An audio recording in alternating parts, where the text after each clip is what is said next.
The struggle for freedom, which had continued another 40 years, finally ended in victory.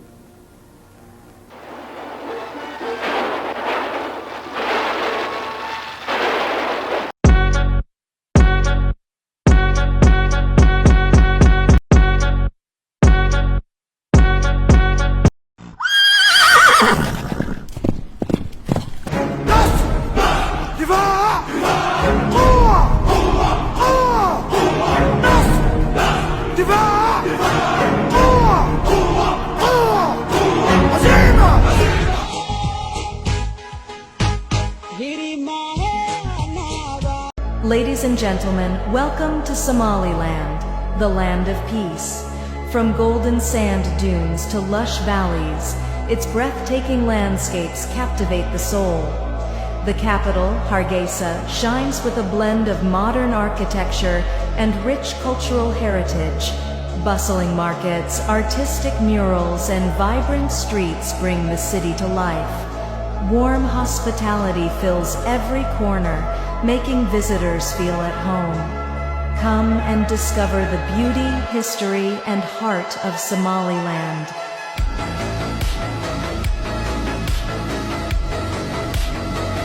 Somaliland has a diverse climate and geographical landscape due to its location in the Horn of Africa, bordering the Gulf of Aden to the north. Here's a breakdown. Geographical landscape.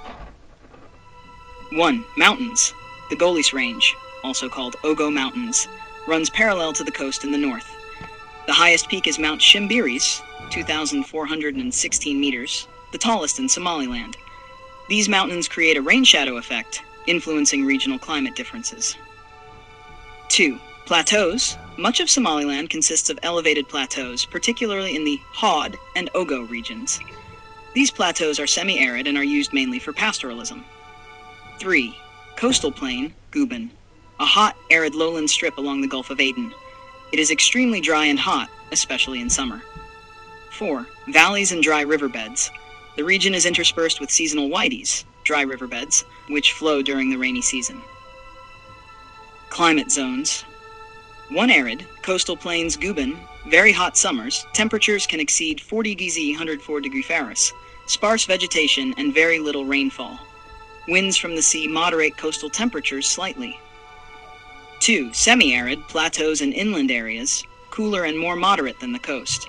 Receives more rainfall, especially during the April-June and Dare, October-November, rainy seasons. 3. Temperate, mountainous regions, cooler year-round, with temperatures dropping significantly at night, higher rainfall due to elevation, supporting relatively denser vegetation. Rainfall and seasons, Gu. Main rainy season, April to June, most important for agriculture and livestock. Dare, short rains, October to November. Jilal, dry season, December to March, harshest season, often marked by drought. Zagasang dry season, July to September, hot and dry, especially on the coast. This combination of coastal deserts, mountainous terrain, and arid plateaus shapes Somaliland's ecology and livelihoods, with nomadic pastoralism being dominant due to the variable and limited rainfall. The Stone Age era of Somaliland is marked by rich archaeological evidence that points to a deep and ancient human presence. While there's limited written history, discoveries across Somaliland, especially rock art and tools, show that it was inhabited as far back as the Paleolithic period. Key phases of the Stone Age in Somaliland. 1. Paleolithic, Old Stone Age. Dates back hundreds of thousands of years. Early humans in Somaliland used basic stone tools for hunting and gathering. Most evidence comes from stone tool scatter sites and open-air locations. Haver 2. Neolithic, New Stone Age. Dates to circa 5000 BCE to 2000 BCE. This period is much better documented due to cave paintings, rock shelters, domestication evidence, animals' early farming. Somaliland's Neolithic people were pastoralists who herded cattle, sheep, and goats, and likely practiced early forms of agriculture. Key archaeological sites. Hahal 1. Las Gil, Las Gal, located near Hargeisa, contains some of the oldest and best preserved rock art in Africa, dated to around 3500 BCE to 2500 BCE. Depicts cattle in ceremonial robes, humans, dogs, and wildlife, suggests a well-developed pastoralist culture and a symbolic or religious life. 2. Dambalan, eastern Somaliland, features both rock art and signs of habitation. Some paintings show domesticated animals and hunters with bows, giving insight into the transition from hunting to herding. 3. Karen Hegan, Halen, and other sites, scattered across Sanag and Togdir regions, include stone tools, rock shelters, and burial mounds. Cultural significance. The art and tools suggest complex social structures, spiritual or ritual practices, early forms of land use and mobility. Rock art styles and motifs link Somaliland's ancient inhabitants with wider Afro-Asiatic cultural zones. Conclusion. Somaliland's Stone Age history reflects one of the earliest centers of human creativity and pastoralism in the Horn of Africa. The rock art and archaeological evidence continue to be studied, offering a window into prehistoric life that predates many civilizations in the region. The Middle Ages of Somaliland, roughly 5th to 15th century CE, were a time of major transformation marked by Islamic expansion, trade, and the rise of powerful city-states and sultanates. This period saw Somaliland become an important player in the Islamic and Indian Ocean trade networks. Key features of Somaliland in the Middle Ages. 1. Introduction and spread of Islam, 7th to 9th centuries. Islam arrived in Somaliland as early as the 7th century, soon after the Hijra migration of Prophet Muhammad's followers to the Horn of Africa. Somali clans quickly converted and Islam became deeply rooted. The region's position along the Red Sea and Gulf of Aden made it an early hub for Muslim merchants and missionaries. 2. The rise of Islamic sultanates. A. Sultanate of Adal, c. 9th to 16th century, one of the most prominent and powerful Islamic states in the Horn of Africa. Capital cities included Zaila, and later Harar, now in Ethiopia, played a major role in regional trade and politics, engaged in frequent warfare with the Christian Ethiopian Empire. B. Ifat Sultanate, predecessor of Adal, based slightly west of modern Somaliland, but heavily connected through culture, trade, and politics. 3. Trade and urbanization. Coastal cities like Zaila, Berbera, and Maid thrived.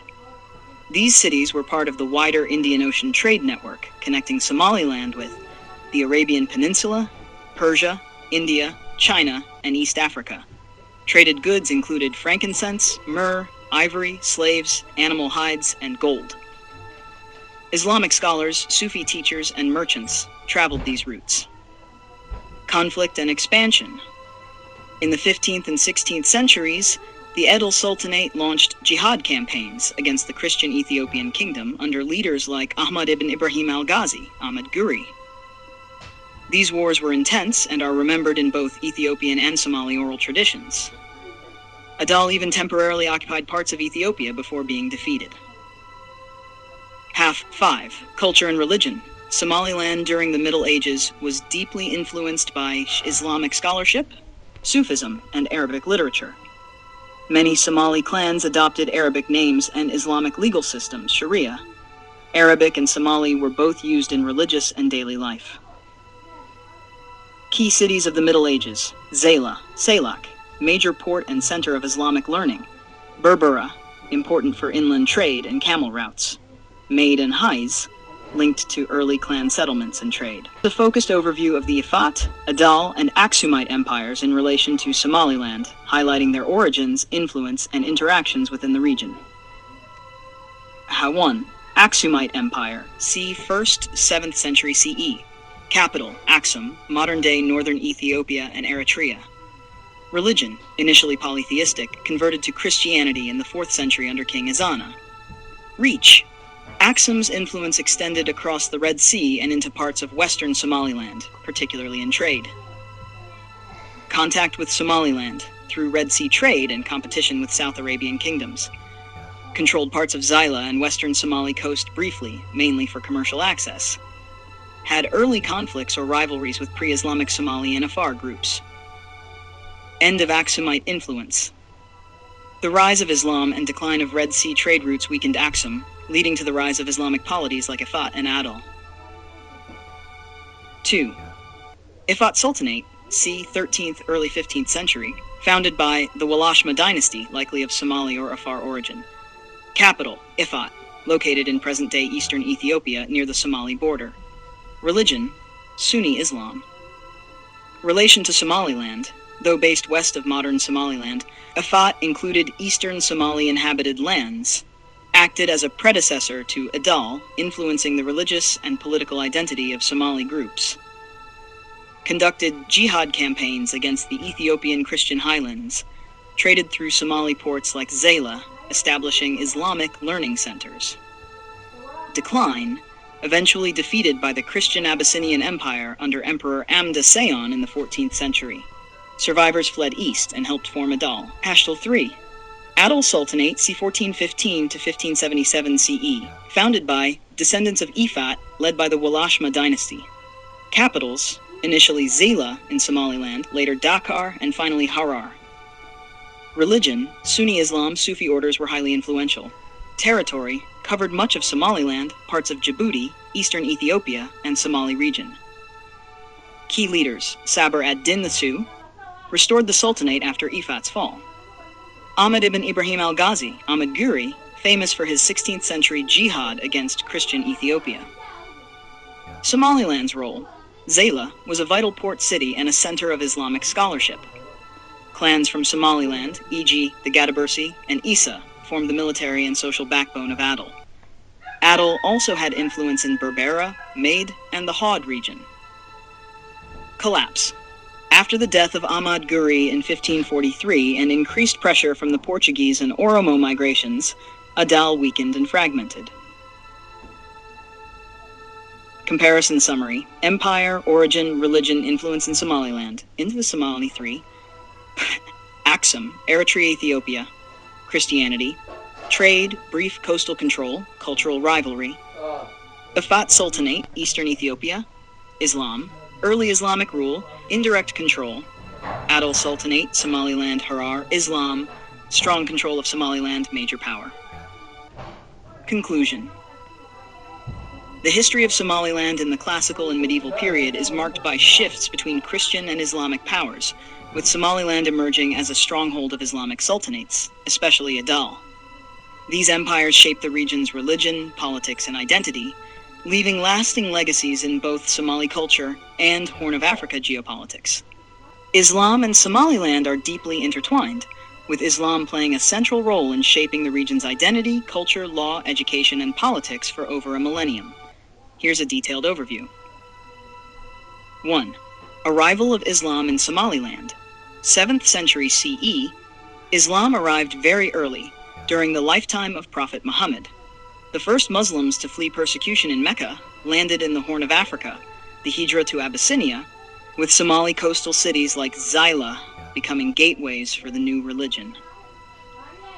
Traders, scholars, and missionaries spread Islam peacefully along the coast and inland. 2. Early adoption and spread. Somali clans rapidly embraced Islam, drawn by its egalitarian message and spiritual authority. By the 9th-10th centuries, Islam had become the dominant religion in the region. Islam spread from coastal ports, Zayla, Berbera, to the inland plateau and mountainous areas.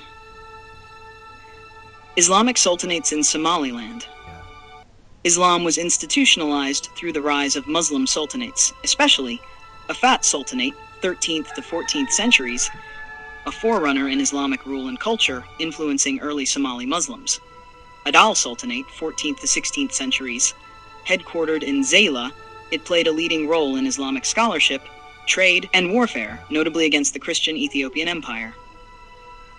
Ahmad Guri, Ahmad ibn Ibrahim al-Ghazi, led a major jihad defending and expanding Islamic rule in the Horn.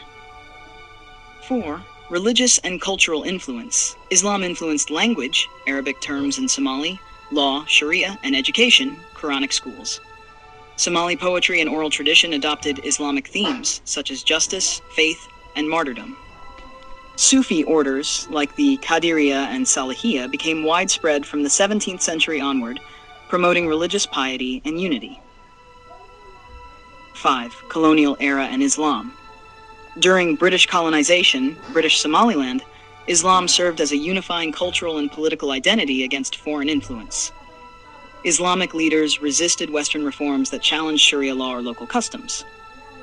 6. Modern role of Islam in Somaliland. Somaliland, declared independence in 1991, is a Muslim-majority society, virtually 100% Sunni. Islam remains deeply embedded in government, though secular in form. Islamic values guide legislation. Education. Quranic and Islamic studies are core to the curriculum. Law. Many civil matters are governed by a mix of Sharia and customary law, zir. Religious tolerance exists for minorities, but proselytizing other religions is restricted. Islamic holidays like Eid al-Fitr and Eid al-Adha are widely observed. Conclusion. Islam is more than just a religion in Somaliland. It is the foundation of its historical legacy, social fabric, and moral order. From the ancient ports of Zayla to modern Hargeisa, Islam continues to shape Somaliland's sense of identity and its connection to the wider Muslim world. The Ifat Sultanate, the Walashma dynasty. The Ifat Sultanate was an important early Muslim state in Africa. It was located just to the south of where the first Muslims arrived in Africa. The Sultanate began in the 1200s. During this time, Islam was already spreading in other parts of Africa. Zayla was the important city where the Ifat Sultanate was founded.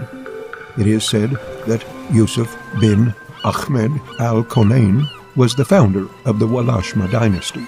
This family ruled both the Ifat Sultanate and the Adal Sultanate that followed.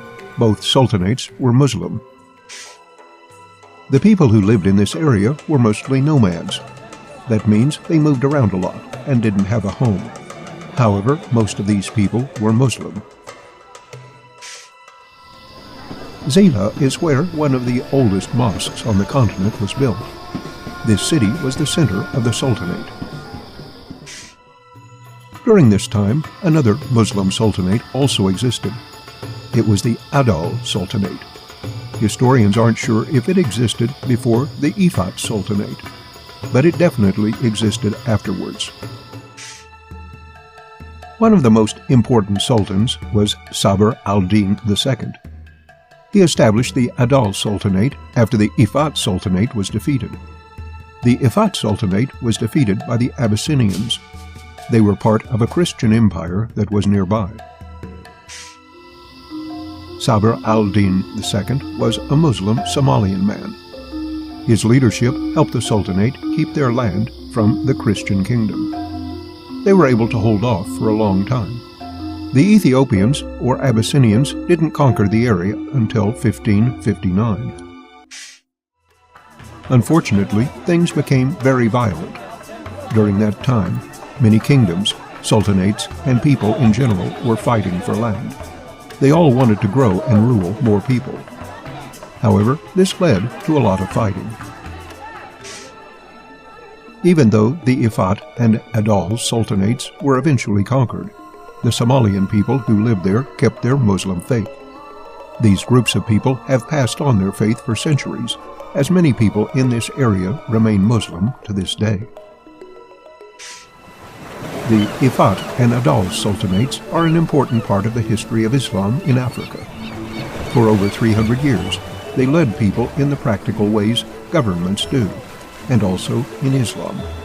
Adal, historic Islamic state of Eastern Africa in the Danakil Somali region, southwest of the Gulf of Aden, with its capital at Hara, now in Ethiopia. Its rivalry with Christian Ethiopia began in the 14th century with minor border raids and skirmishes. In the 16th century, Adal rose briefly to international importance by launching a series of more serious attacks. The first phase, in which the forces of Adal were led by Mahfouz, governor of Zayla on the Gulf of Aden, ended in 1516, when Mahfouz and many of his followers were killed in an Ethiopian ambush. Within a few years, there emerged a new leader, Ahmad Gurey, Ahmad the Left-Handed.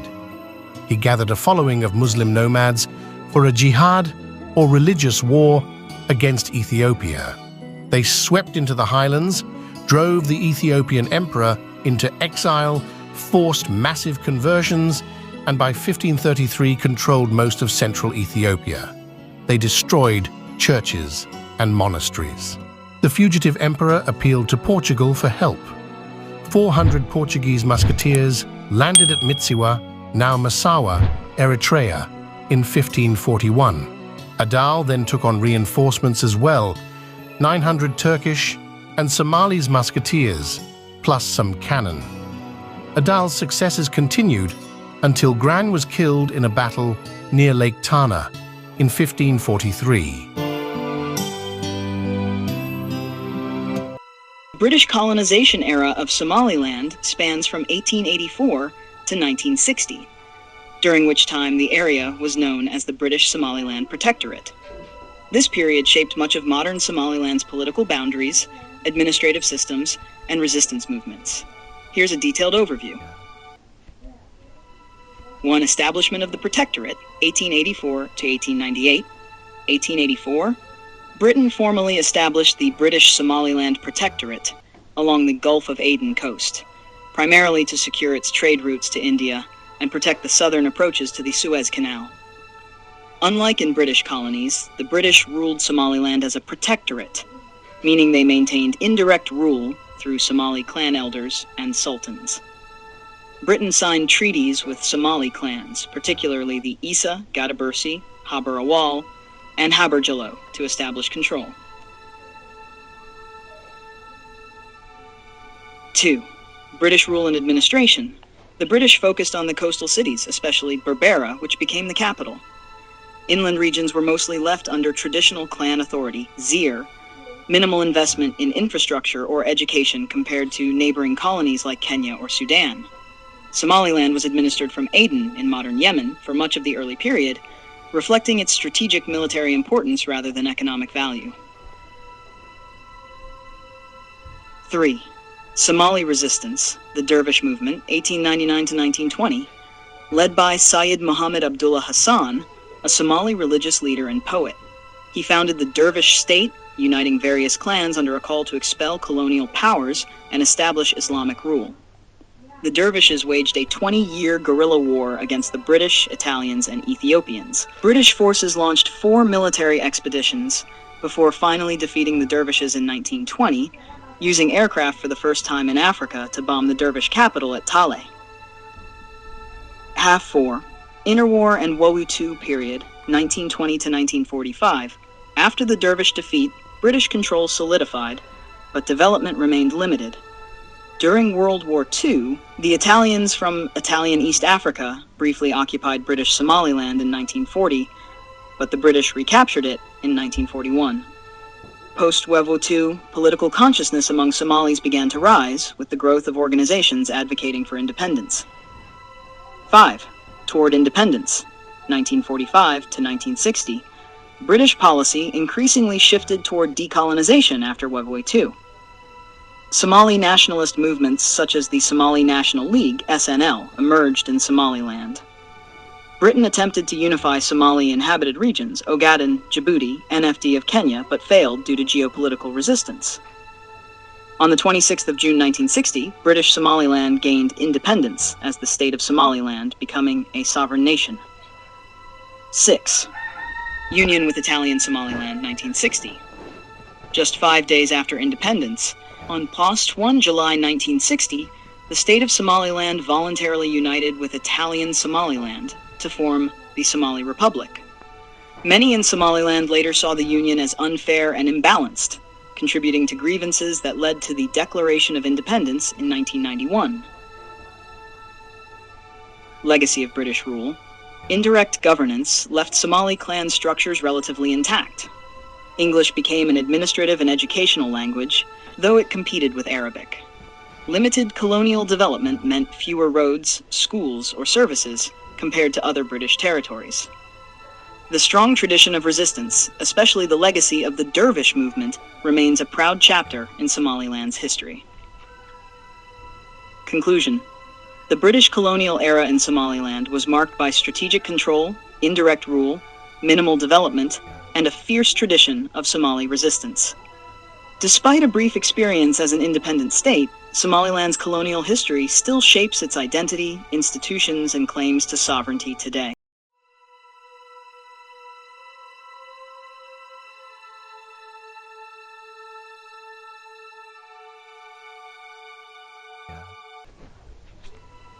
Sayyid Muhammad Abdullah Hassan, 1856 to 1920, was a Somali religious leader, poet, and anti-colonial warrior who founded the Dervish state, one of the most significant and long-lasting resistance movements against European colonialism in Africa. He is considered a national hero in Somaliland and Somalia. 1. Early life of Sayyid Muhammad Abdullah Hassan. Born in 1856 near Buhudal, in what is now Eastern Somaliland. Studied Islamic theology and Sufism in Mecca, where he became a disciple of the Salihiyya Sufi order, a reformist movement advocating for Islamic purity. Returned to Somaliland in the 1890s and began preaching against European colonialism, the spread of Christian missions, Somali clans collaborating with colonizers, the rival Qadiriyya Sufi order. Founding of the Dervish movement, 1899. In 1899, he declared a jihad, holy war, against the British, Italians, and Ethiopian rulers. He mobilized Somali clans, mainly Darod, Dulbahante Ogun, etc., under the banner of Islam and Somali unity. His followers became known as dervishes, from the Persian Arabic term for Sufi ascetics. Hashtar 3, the Dervish State, 1899 to 1920. Territory and organization, based in the Sul, Sanag, and Kane SSC regions. Capital was eventually established in Taleh, Talix, where massive stone forts, Hargeisas, were built, still standing today. Operated as an Islamic theocratic state, with Sayyid Muhammad as the spiritual and political leader. Military campaigns fought a guerrilla war against British in the North British Somaliland, Italians in the South Italian Somaliland, Ethiopian forces, who occupied Somali-inhabited lands in the West, launched raids on colonial garrisons, trade caravans, and rival clans. British response.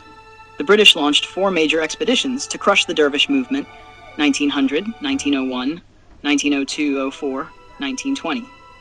In 1920, British forces used aerial bombardment, the first use of air power in Africa, to destroy the Dervish forts at Taleh, ending the movement.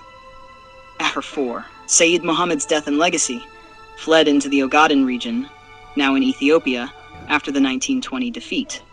Died of influenza on the 21st of December 1920 near Imi in the Ogaden. Left behind a powerful legacy as a defender of Somali independence, Islamic scholar, and poet. His poems in classical Somali are still widely studied. Symbol of resistance against colonialism. 5. Legacy and historical impact. Celebrated as the father of Somali nationalism, revered in Somaliland and Somalia as a patriot and religious leader.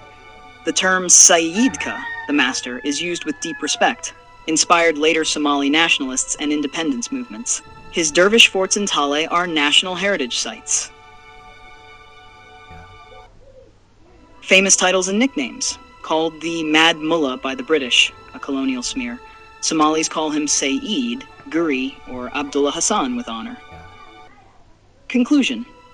Sayyid Muhammad Abdullah Hassan and the Dervish state represent one of the most remarkable resistance movements in African history. Lasting over 20 years, it challenged 3 colonial empires, left a legacy of Islamic nationalism, and remains a defining chapter in the story of Somaliland and Somali identity.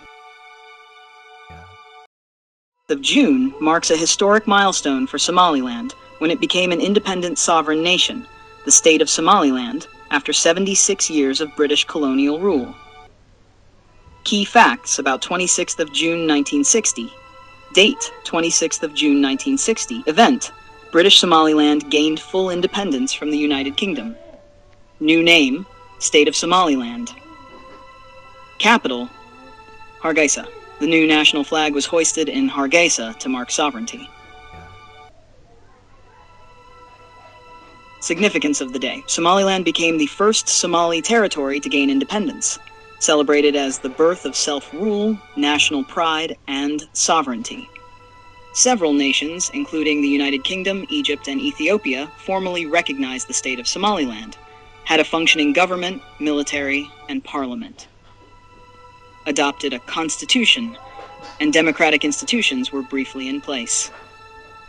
Union with Italian Somaliland. On the 1st of July 1960, just 5 days after independence, the state of Somaliland voluntarily united with Italian Somaliland, which gained independence on that day, to form the Somali Republic. The union was meant to fulfill the dream of a Greater Somalia, uniting all Somali-inhabited territories in the Horn of Africa. Many in Somaliland later felt that the union was unbalanced and poorly negotiated, with Somaliland's interests sidelined. Modern commemoration. Today, 26th of June, is celebrated as Somaliland Independence Day, separate from Somalia's 1st July Union Day. Marked by parades, speeches, and cultural performances, display of the Somaliland flag and national colors, celebrations in Hargeisa and cities across the country and diaspora, symbolizes Somaliland's original sovereignty and supports the current movement for international recognition as a separate state since 1991. Conclusion. 26th of June 1960 is a cornerstone of Somaliland's national identity. Though independence was brief before the union with Somalia, the date remains a proud reminder of the legitimate and sovereign status Somaliland once held.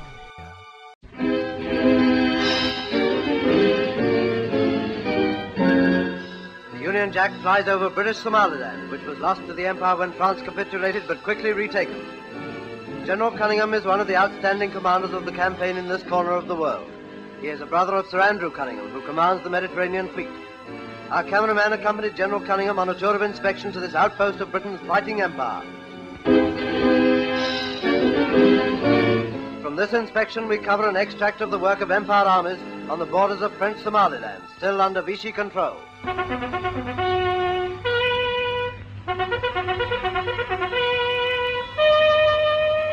These are men of the King's African Rifles, and part of their duties now consists of preventing the smuggling of goods into French Somaliland.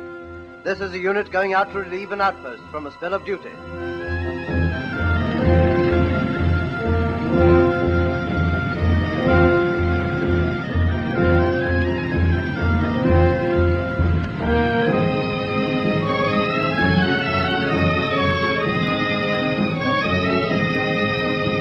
Who said a mule was the only animal that was obstinate?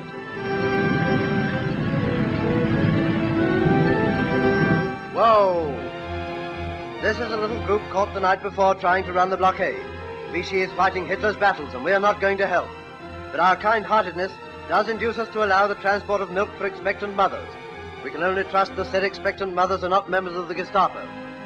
The Free French flag is flying on the frontier. French Somaliland contains the important port of Djibouti, giving sea access to Abyssinia. Free French troops are allowed to move as they please along the frontier, but the troops under Vichy command are not allowed to approach for fear of desertion.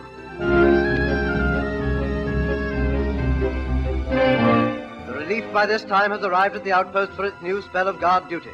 Sentries are posted, instructions passed over from the old guard. A patrol goes out with scouts to maintain the eternal vigilance required of all the Empire armies. Even in this wild hinterland, there can be no relaxation.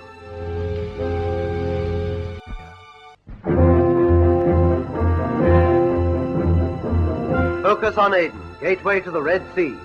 The Eastern Theatre where the footlights may soon go up on another drama, since the conquest of Britain proved a flop. Light naval forces are pictured here, proceeding to Berbera for the evacuation of refugees and the withdrawal of British and Empire troops. Yes, it was another withdrawal. But the fall of France left Britain with this particular strip of Africa too costly to hold, surrounded by Italian possessions. No tactical advantage could have been gained by hanging on at the cost of much loss of life.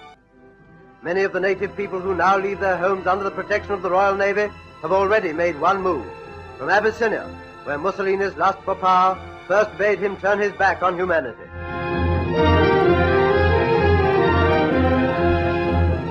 Troops were the last to leave. From the scorching coast of British Somaliland, they have now crossed the Gulf of Aden to renew the fight on terms more equal. In this war, the turn of the army has been left to last, but that turn will surely come. The governor, too, goes with his dog. the representative of British sovereignty in this possession now lost, has joined the throng of those who move on before aggression. But the tide will turn. These African peoples will watch their own troops march back to victory. A third of the world now cast adrift will find a new anchorage, a new hope.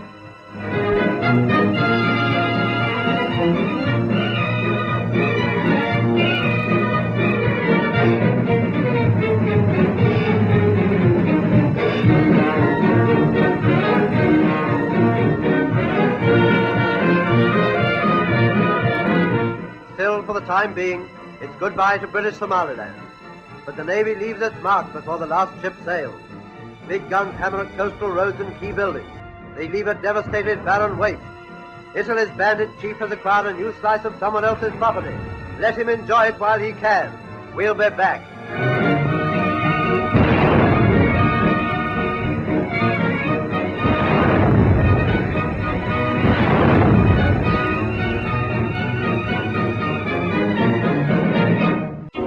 And now to British Somaliland, a company of the Somali Camel Corps in training. They are regulars who were standing by on the borders of French Somaliland. But now Djibouti has joined the Allied cause with the rest of France's African empire.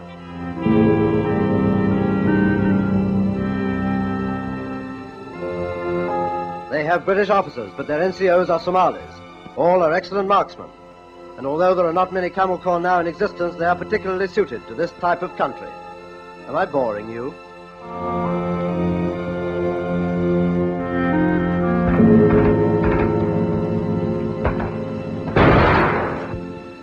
The Italians attack on the 3rd of August 1940. Italian Lieutenant General Nassi has 3 Italian battalions, 23 colonial battalions, 4 field howitzer batteries, a squadron of light tanks, half a company of medium tanks, some armoured cars, and 5 bands of irregular colonial troops.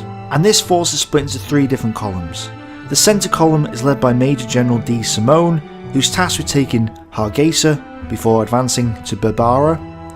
On his right, Brigadier General Bertello's eastern column of irregulars is to move to Odwina and join Simone if needed. And Lieutenant General Bertoli's left column is to take Zila, seal off French Somaliland, and then send parts of his force to the east to assist the others.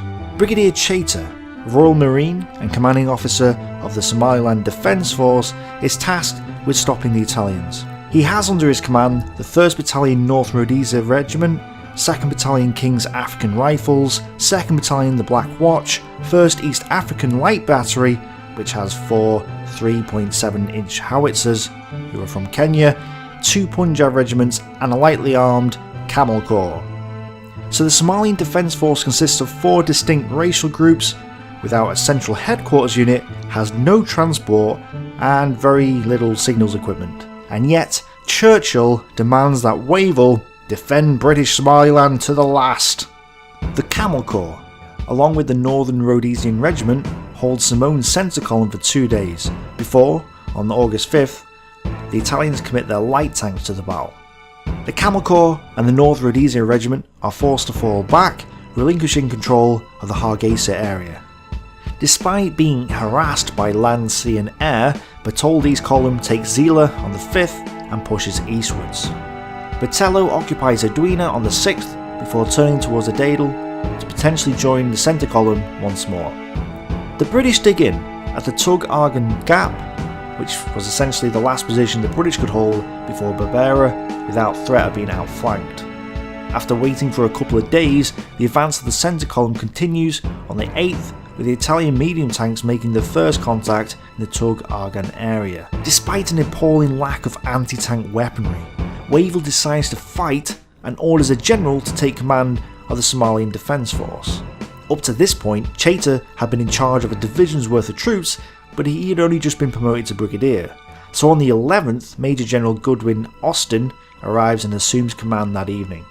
Earlier in the day, the 11th, the battle for Tug Argan begins.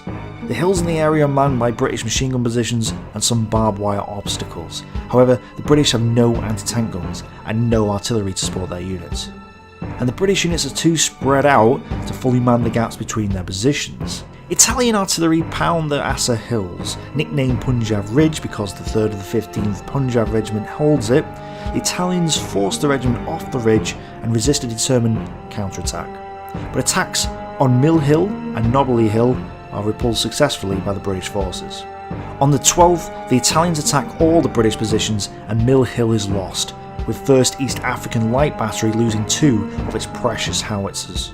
The Italians also secure themselves fully on the Assa Hills and are able to dominate the southern part of the gap by the 13th. On the 13th, Nobley Hill suffers another attack, which is forced back by the British. Italian units also begin to move down the Murgo Pass, threatening to cut British supplies from the rear.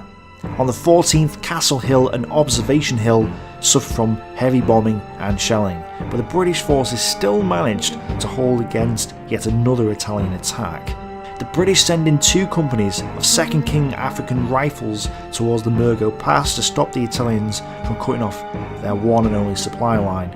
This fails and the British are pushed back. General Godwin Austen is now faced with a choice.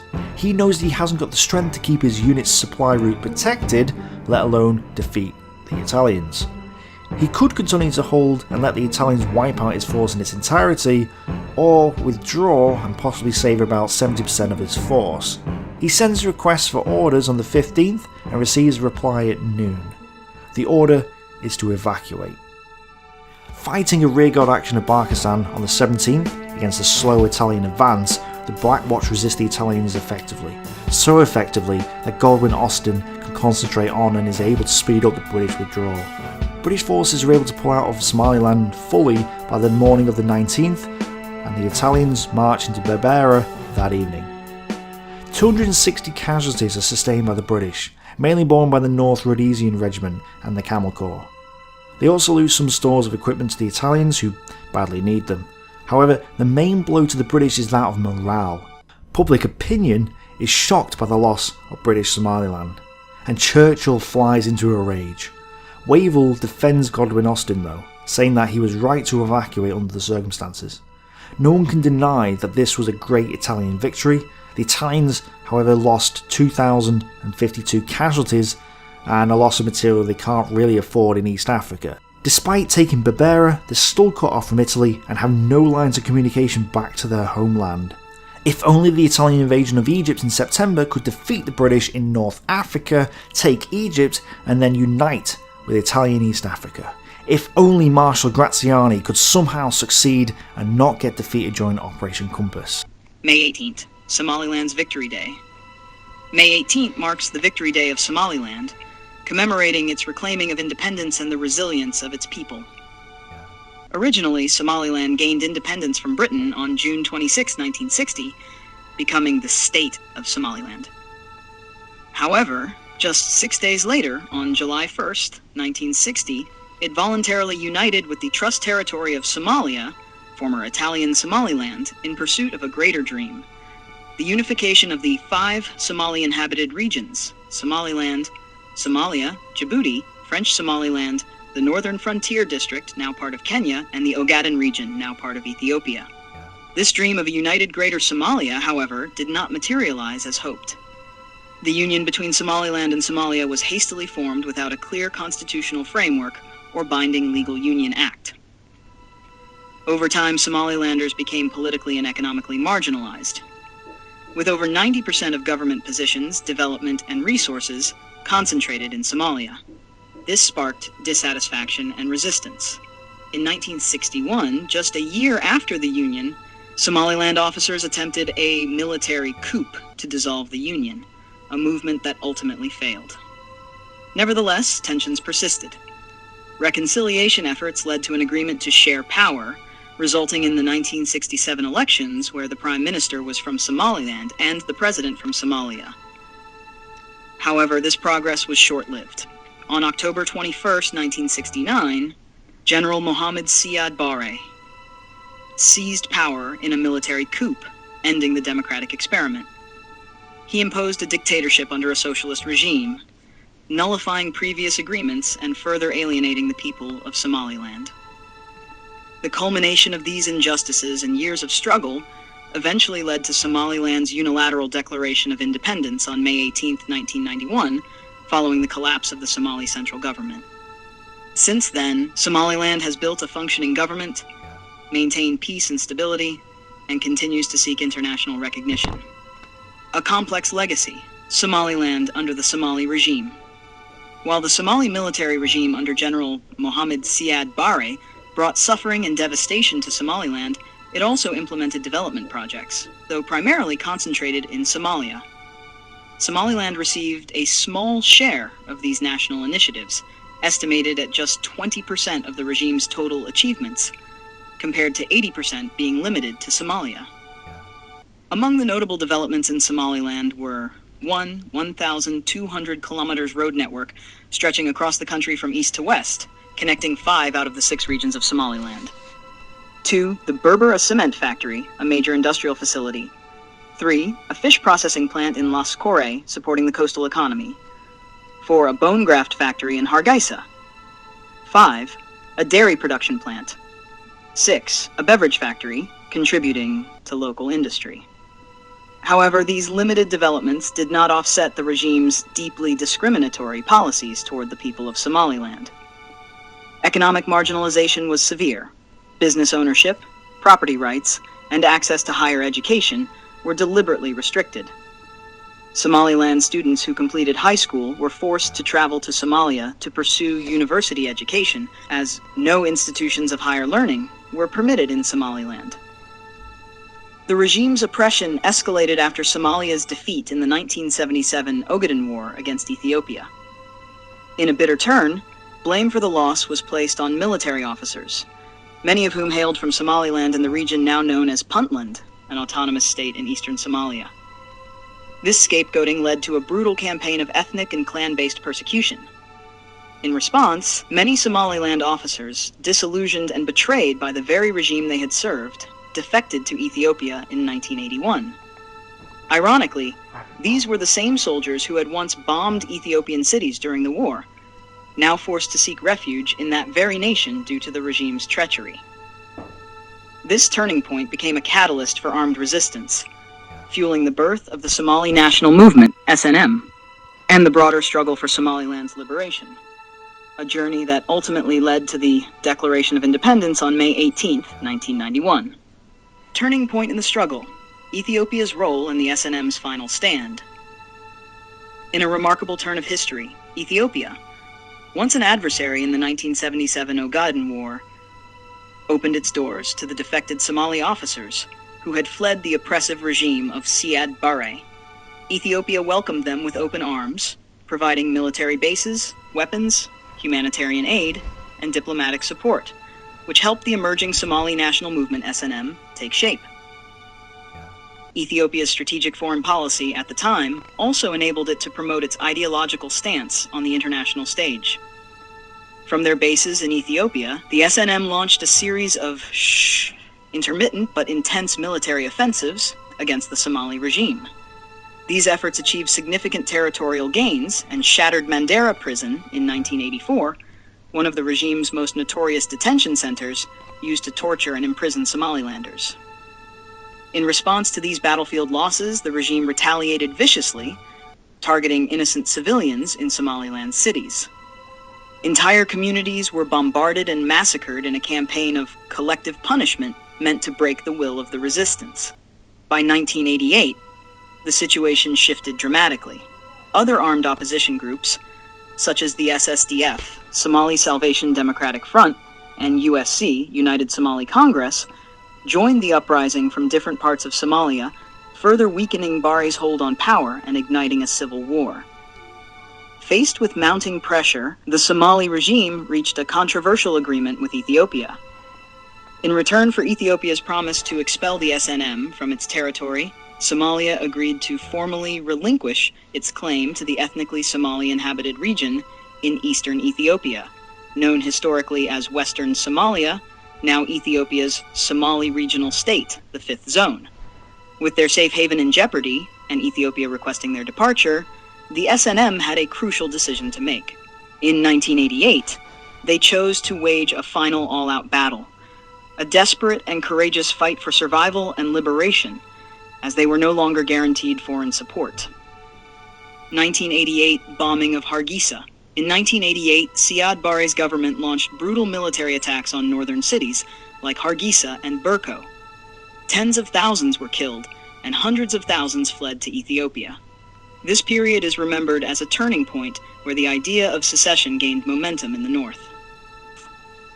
This turning point set in motion the events that would eventually lead to the collapse of the Barre regime, and ultimately, the declaration of Somaliland's independence on May 18, 1991, a victory born from sacrifice, resilience, and a relentless pursuit of freedom. Following the forced union with Somalia in 1960, the people of Somaliland endured decades of marginalization, oppression, and ultimately, brutal violence under the military regime led by General Mohammed Siad Barre. Using its unchecked power, the regime waged a systematic campaign of massacres and destruction in Somaliland. Entire cities were targeted, most notably Hargeisa, which suffered catastrophic bombing raids. Tragically, the airplane that today stands as a symbol in Hargeisa was once used by the regime to bomb the city it had taken off from, Hargeisa Airport. This very aircraft was eventually shot down, but not before causing immense loss and devastation. Over the course of a 3-year war, it is estimated that over 500,000 people, the majority of them women and children, were killed. The war left more than 1 million injured and resulted in the destruction of vital infrastructure. Schools, mosques, hospitals, factories, roads, and homes were reduced to rubble.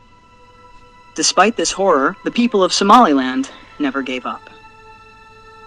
On May 18, 1991, following the defeat and collapse of Siad Barre's regime, Somaliland officially redeclared its independence in the city of Burko, reclaiming the sovereignty it had sacrificed 30 years earlier in pursuit of Somali unity.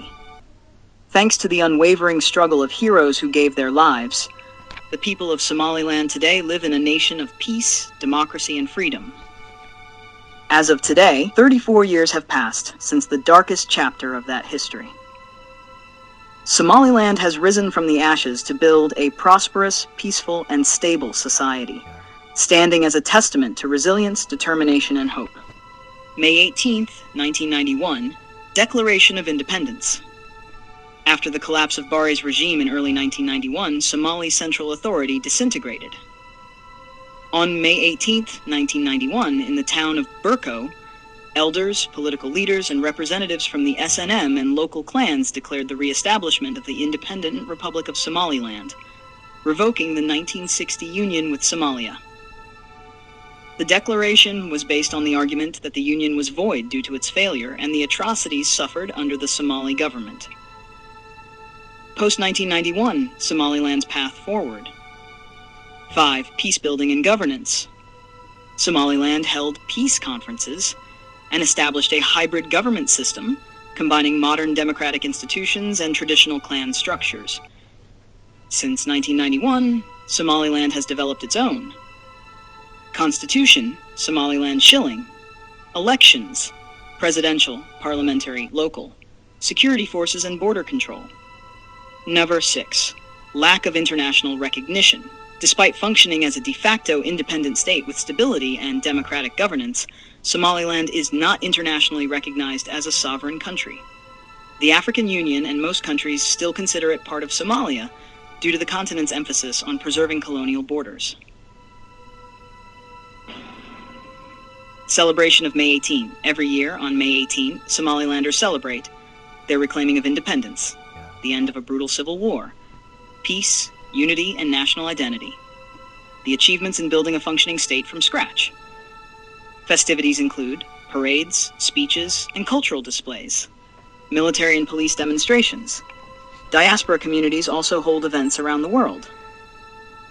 Significance of May 18 represents the resilience of the Somaliland people, a symbol of peace, reconciliation, and governance, a call for international recognition, a reminder of the cost of war and the value of self-determination. If you'd like, I can also provide a timeline of events leading to May 18th, the full Declaration of Independence text, a comparison of Somaliland's stability versus Somalia's conflict. The full official text of the Somaliland Declaration of Independence, proclaimed on 18th of May 1991 in Burao, is not readily available in the public domain. However, its key contents and context have been documented through various historical and legal sources. Key elements of the Declaration. The Declaration was made during a grand conference attended by representatives from major clans, including the Izak, Dulbahante Gadaborsi, Warsangali, and Isa, alongside leaders of the Somali National Movement, SNM. It was signed by 17 traditional sultans from regions such as Sul, Sanag, Odol, Wukui Galbid, and Tigdir. The declaration asserted the dissolution of the 1960 union between the former British Somaliland and Italian Somaliland, citing the union's failure and the atrocities committed by the Somali government, particularly under Siad Barre's regime. The restoration of the independent Republic of Somaliland, based on the borders established during the British colonial period in 1884. The establishment of an interim government, with Abdurrahman Ahmed Ali Tour elected as the first president for a 2-year transitional period. Further reading. May 18th, Somaliland's National Day of Pride and Remembrance. May 18 is more than a date on the calendar. It is a symbol of freedom, resilience, and national pride for the people of Somaliland. It marks the day in 1991 when Somaliland reclaimed its independence, ending decades of oppression and conflict. Since then, this date has become a cornerstone of national identity, celebrated with honor, joy, and unity across the country. Preparations for May 18 begin as early as April, with the energy and excitement building each day. The entire nation, from cities to villages, joins in the countdown. Military camps prepare for the grand parades, where soldiers will march through the streets in uniformed formation, paying homage to the nation's leadership. Schools across Somaliland take part as well. Students practice for weeks, getting ready to join in the parades that fill the streets with color and cheer. Universities, public markets, hotels, and community centers also host celebratory events, reflecting the inclusive spirit of the day. The heart of the celebration takes place at Kairiada Square, in the center of Hargeisa, where the largest national event unfolds. The government declares a 2-day public holiday on May 18th and 19th, and the capital's main roads are closed for the grand festivities. The atmosphere is electric. Workers, students, elders, and soldiers all march together in a powerful display of unity. The military showcases its strength, and all participants pass by to salute the president and honor the former leaders who contributed to Somaliland's struggle and progress. This is a day when every street tells a story, every flag waved carries deep meaning, and every salute given reflects the sacrifices of the past and the hopes for the future. These are the celebrations, a testimony of a people who overcame tragedy and built a nation with their own hands. I leave you with this moment, as the military and citizens march proudly through the streets to salute their head of state, a scene of unity and triumph that speaks louder than words. On May 18, 2025, Somaliland commemorated the 34th anniversary of its self-declared independence from Somalia, with vibrant celebrations across the region and among diaspora communities worldwide. The day was marked by a series of events that showcased national pride, cultural heritage, and the ongoing quest for international recognition. Nationwide celebrations in Somaliland, cultural festivities and music. In the lead-up to May 18th, cities like Hargeisa, Burao, Berbera, Sirigabo, and Gabale hosted concerts featuring prominent musical groups such as Dayak's Band and Shidigaha Giska. These performances, which began in late April, attracted large crowds and emphasized themes of national unity and pride. Youth and school participation. Educational institutions played a significant role in the celebrations. Students participated in patriotic events, adorning themselves in the national colors and displaying the Tawhid flag. These activities fostered a sense of national identity and pride among the younger generation. Military parade in Hargeisa.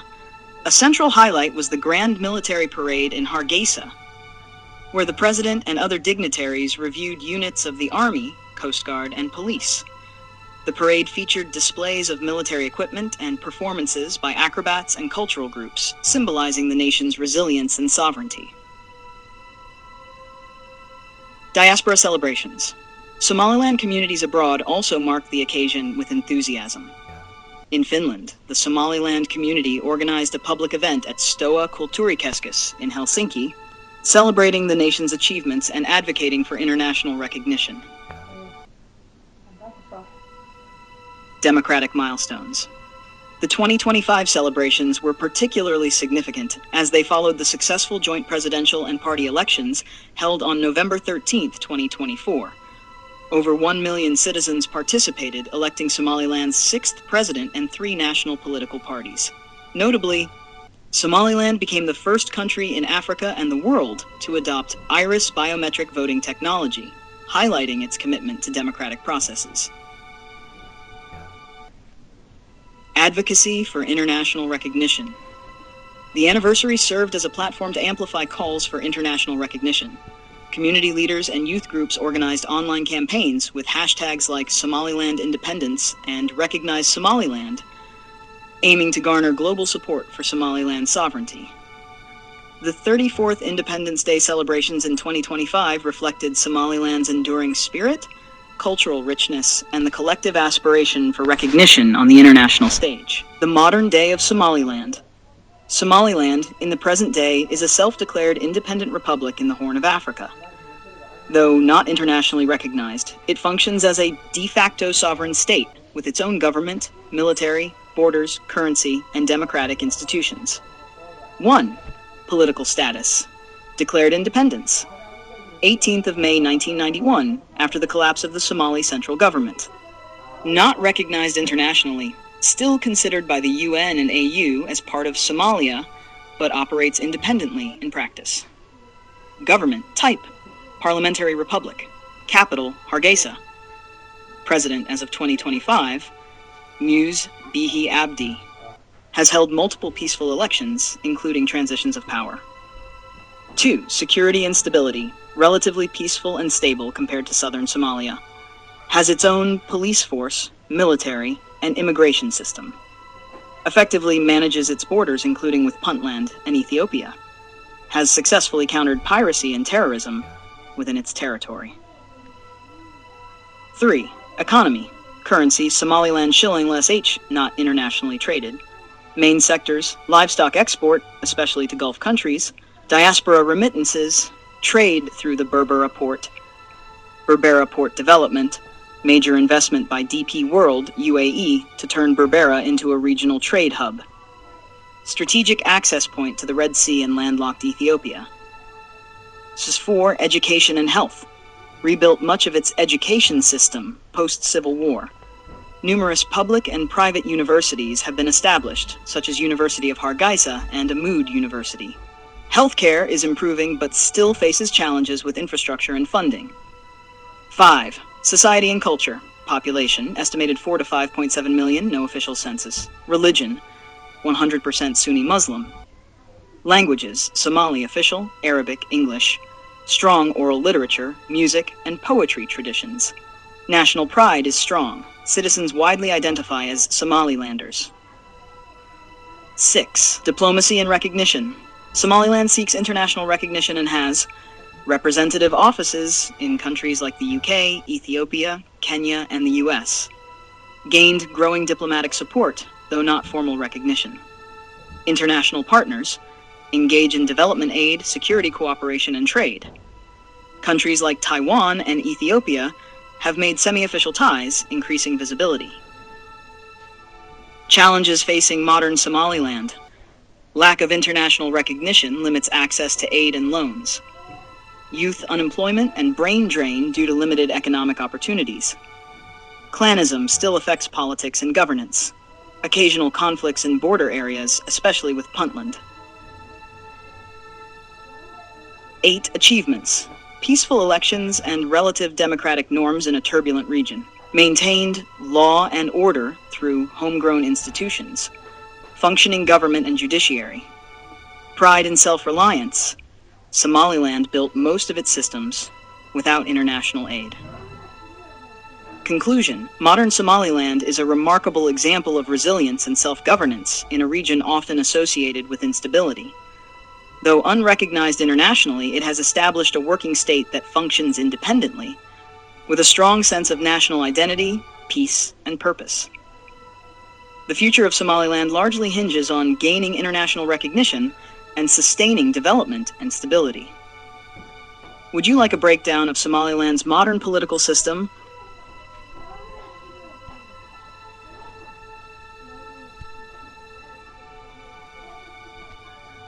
Somaliland and the coming future. The future of Somaliland, a stable, self-declared republic in a volatile region, holds both promise and challenges. While the nation has proven its resilience, governing capacity, and commitment to peace, its trajectory depends on several internal and global dynamics. International recognition, the key goal. Recognition remains the cornerstone of Somaliland's foreign policy. Growing support from democratic allies, e.g. Taiwan, Ethiopia, and informal ties with the US, UK, and EU offers hope. International recognition would allow access to development loans, trade agreements, global organizations, UN, AU, IMF, World Bank. Hurdle, the African Union and the UN still view Somaliland as part of Somalia. There's fear that recognition may encourage other secessionist movements in Africa. 2. Political and democratic maturity. Somaliland has built a relatively strong democracy, peaceful transitions of power, multi-party elections, freedom of speech, though still evolving. Upcoming presidential elections and judicial reforms will test the strength of its institutions. Future goals: deepen rule of law, combat corruption, ensure inclusive governance across all clans and regions. Smash the 3. Economic growth and regional integration. Berbera Port and the Berbera Corridor to Ethiopia are transforming Somaliland into a regional trade hub, supported by DP World and foreign investment. The government aims to modernize agriculture and livestock, develop fishery and mining sectors, promote digital economy and entrepreneurship. Challenge: the lack of recognition limits access to international markets and finance. 4. Youth and education. 60% plus of Somaliland's population is under 25. Future success depends on expanding vocational and higher education, creating jobs to prevent emigration and extremism, supporting startups and innovation. Brain drain is a serious concern. Many educated youth migrate for better opportunities. 5. Peace and security. Somaliland's internal security is strong, but regional tensions persist. Border disputes with Puntland, Somalia's semi-autonomous region. Political crises in Somalia could spill over. Future depends on maintaining neutral diplomacy, strengthening defense and community policing. Sasha 6. Climate change and sustainability. Somaliland faces droughts, desertification, and water scarcity, threats to pastoralist livelihoods. Future goals: invest in climate-resilient agriculture, expand solar and wind energy, improve water infrastructure and environmental conservation. Diaspora and global support. Somaliland's diaspora is large, skilled, and patriotic. Sends remittances that support families and fund development. Mobilizing the diaspora for technology, investment, and diplomacy is key to the future. Conclusion: the future is in Somaliland's hands. Somaliland has already shown the world that a peaceful, democratic African Muslim state is possible, even without recognition. In the coming years, its success will depend on diplomatic breakthroughs, investing in youth and infrastructure, protecting democratic values, balancing tradition with innovation. Though its status remains in limbo, Somaliland's future holds strong potential, especially if it continues on its path of stability, accountability, and visionary leadership.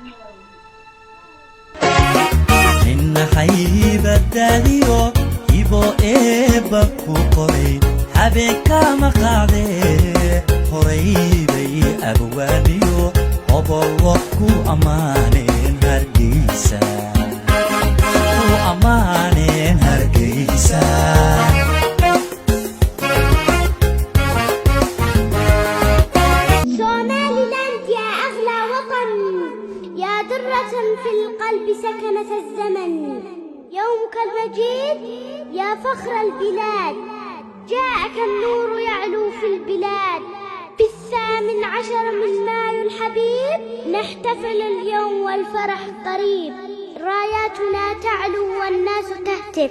سوماليلاند سوماليلاند سوماليلاند حب لا يوصف. نرسم الأحلام في كل صباح، نبني ونزرع ونمحو الجراح. أرض الكرامة عز الشعوب، حبك في قلبي لن يغيب، حبك في قلبي لن يغيب. مع العلا إلى الأبد، مع العلا إلى الأبد. سمو راية علت بها البلاد، مع الخلود سر تظل دائما. سمكوا سمكوا Saraya chuge dude dusa samakuayo edude da suga hagere suda gusalam samakua hagere suda gusalam samakua isyashi afkora gusage amali mama Somaliland. Samakua, Samakua, Somaliland. Samakua, Samakua, Somaliland. Bilash ku helay maaha iyo baane iyo faane. Ragi cadowga baasaday aad ka baqani weeyaan. Bilash ku helay maaha iyo baane iyo faane. Ragi cadowga baasaday. Hello, my name is Maria. I'm from Kazakhstan. Happy Independence Day in Somaliland. Hi, I'm Artyom from Russia. Happy Independence Day, Somaliland. Hi, my name is Hansen Kwok. I'm from Portugal. May I wish Somaliland happy Independence Day with stability, prosperity, and unity. Hi, my name is Dina. I'm from Egypt. Happy Independence Day, Somaliland. My name is Bruce Jupiter. I'm from Panama. Happy Independence Day, Somaliland. Hello, everyone. This is Shelly from Kenya. Happy Independence Day, Somaliland. Hello, everyone. I'm Bihari Bhumeshwar Singh from the Republic of Mauritius. I wish every Somaliland happy Independence Day. My name is Ararat Khachataryan. I'm from Armenia. Happy Independence Day of Somali. Mabruk اليوم الاستقلال الصومالي الأرض. Hello everyone, my name is Emilia. I'm from Malaysia. Happy Independence Day, Somaliland. Hi, I'm Obuni Rai from Bangladesh. Wishing Somaliland a very, very Independence Day. إثناء عبارات الفخر والاعتزاز نتقدم بأحر التهاني وأطيب التبريكات لشعب سوماليلاند بمناسبة عيد الاستقلال الوطني المجيد. دمتم بخير ودام لكم الوطن.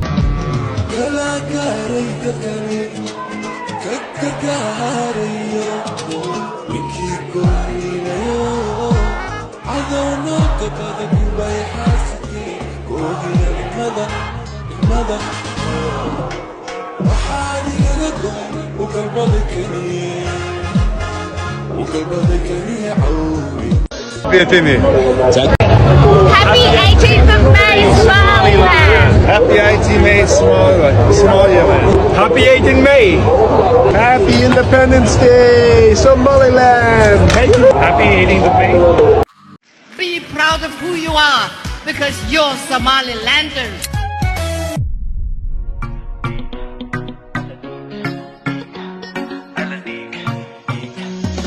Soddon sana ha joogtay hadday saa'id noqonayso. Sabciin iyo sitiin iyo hadday siiba sara dhaafto. Sugiddeeda waa leenihiyo samirku raacdaynta. Soddon sana ha joogtay hadday saa'id noqonayso. Sabciin iyo sitiin iyo hadday siiba sara dhaafto. Sugiddeedan waa leenihiyo samirku raacdaynta. Ninkastoo u soo sara kaco seetaa ila doona. Ninkastoo sir hoos iyo xidhxidha dabina sii jeeda. Hadafkayga lama suulin karo sadarka doodayda. Hadafkayga lama suulin karo sadarka doodayda.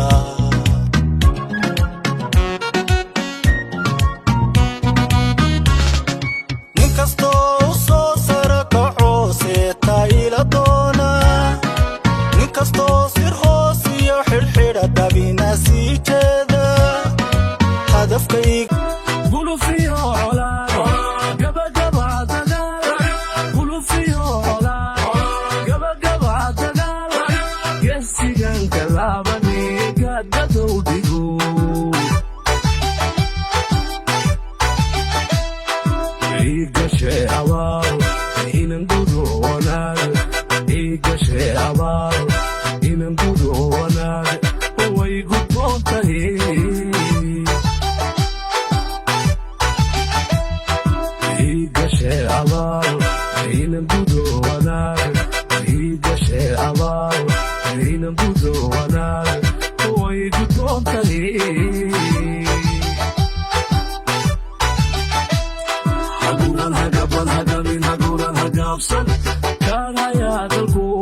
الفنان كبير نور جامع آدم نور ضالع هي موسيقى الأستاذ محمد كرامة سيدي كرامة استوديو لندن UK.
بالعين غيرك موطنا فوق الثرى أما الفؤاد سلوه من ذاك الذي تهواه حتى صار ينسيك الورى سيجيب دون تردد هو موطني صوماليلاند أراه حتى في الكرى يرضي لما دنياك قلت مفاخرا هي موطني لكنه لا يشترى لا يشترى أغلى من المرجان في أصدافه فالدر دون ترابه إذ أغبرا هو ملجأ كالأم تربته حنات دوما علي وحضنها ما أعطرا صوماليلاند على الخريطة شامخ، وعلى الثرى برقيه قد أبهرا.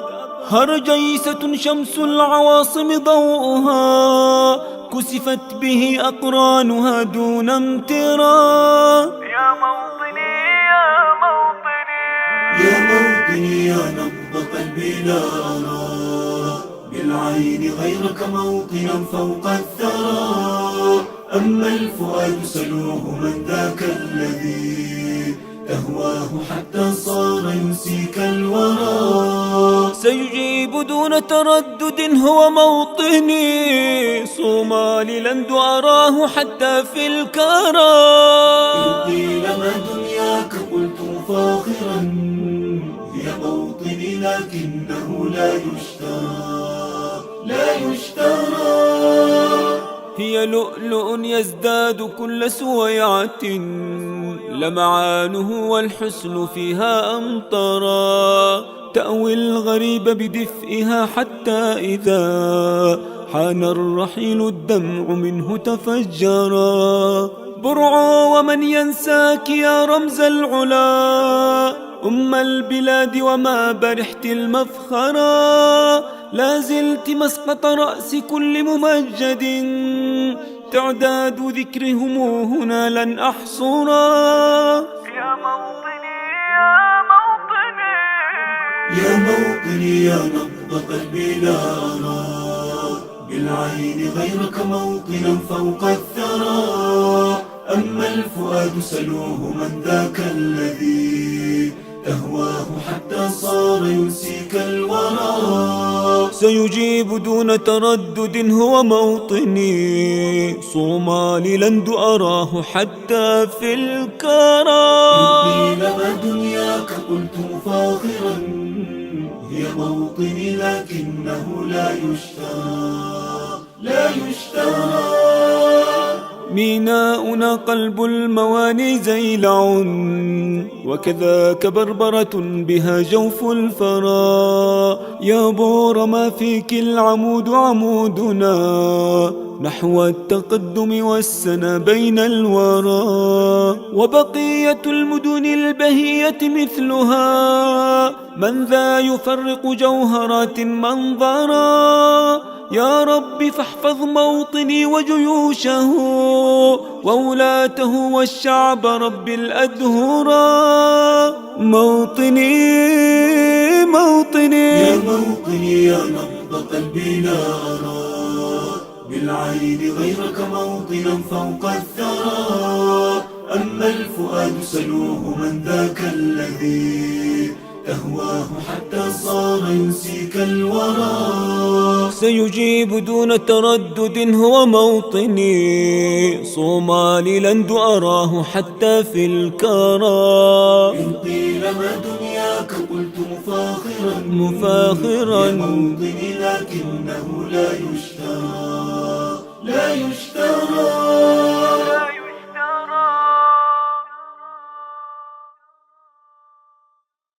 موطني يا موطني